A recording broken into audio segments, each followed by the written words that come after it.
Bonjour, on est aujourd'hui jeudi le 6 octobre. Je m'appelle Alain Rutaille, je suis président de la section locale de Montréal pour le syndicat des travailleurs et travailleuses des postes.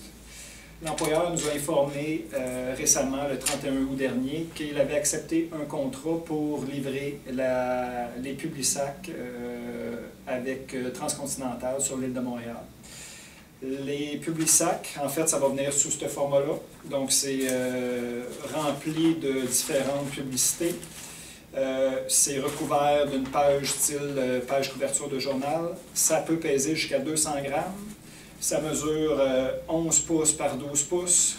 C'est à peu près 0,75 cm d'épaisseur.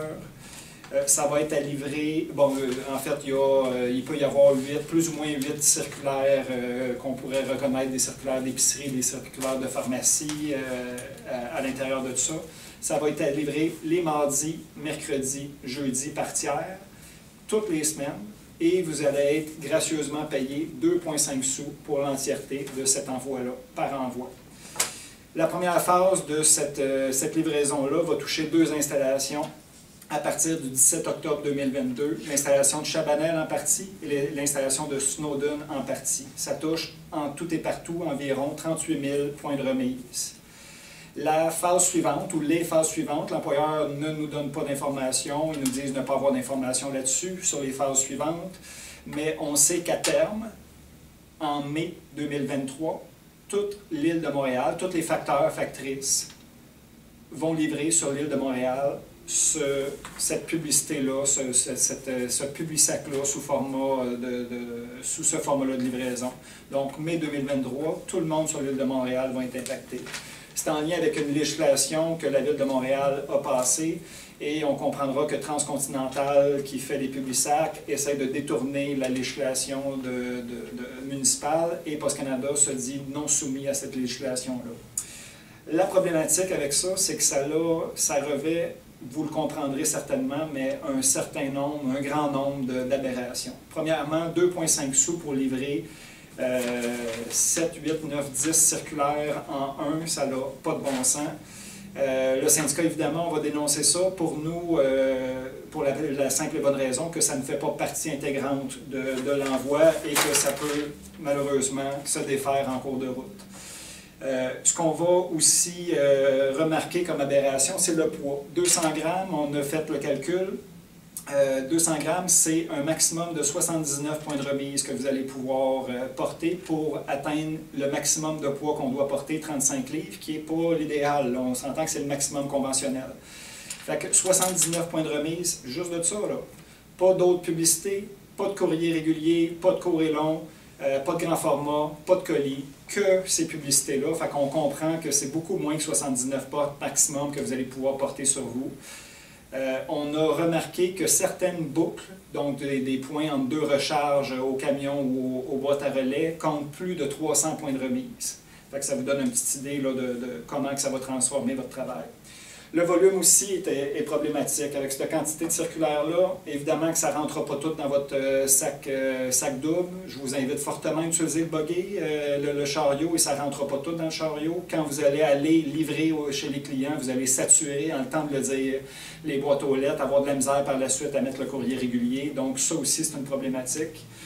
Il y a des impacts pour tout le monde, particulièrement aussi pour les employés temporaires qui, eux, n'ont pas une connaissance fine des routes où ils vont se retrouver. On sait que Post Canada a de la misère déjà à embaucher. Là, on va se retrouver à mettre des employés temporaires pas outillés dans des routes où ils vont se surcharger en ne connaissant pas la route qu'ils vont faire et en se fiant aux outils à disposition, que l'employeur va avoir mis à disposition pour qu'ils puissent faire le travail. D'ailleurs, les outils pour la livraison régulière sont relativement adaptés. Pour ça, bien, les outils ne fonctionnent pas du tout à notre avis. Le chariot, je vous le disais, ça ne fonctionnera pas. Les directoires ne sont pas faits pour des recharges aussi fréquentes qu'ils devraient. L'espace dans le camion peut être problématique. Les endroits pour se recharger ou recharger les circulaires aussi. Et j'en passe. Il y a plusieurs autres problématiques qu'on voit avec tout ça.